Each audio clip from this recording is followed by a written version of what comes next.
ఆదికాండం 4వ అధ్యాయంలో కయీను తన తమ్ముడైనటువంటి ఏబేలును చంపినప్పుడు యెహోవా దేవుడు కయీనుతో ఇట్లా మాట్లాడుతున్నాడు. నీ తమ్ముని యొక్క రక్తము స్వరము భూమి నుండి నాకు మొరపెడుతున్నది అని. ఏం మొరపెట్టిందో అక్కడైతే రాయలేదు. అక్కడ హీబ్రూలో బహువచనముగా రక్తాన్ని వాడారు. మనకు తెలుగులో సింగులర్ గా రాయబడి ఉంది, అనగా ఏకవచనంతో రాయబడి ఉంది. హీబ్రూలో దామ్ అని రాయబడలేదు, దామీం అని రాయబడి ఉంది.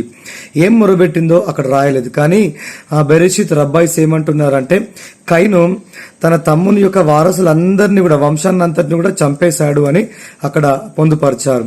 అట్లాగే హెబ్రీ పత్రిక 12వ అధ్యాయం 24వ వచనంలో చూసుకుంటే ఏబేలు కంటే శ్రేష్టమైనటువంటి రక్త ప్రోక్షణము మనకు యేసు ప్రభు ద్వారా ఇవ్వడము అనేటటువంటి జరిగింది.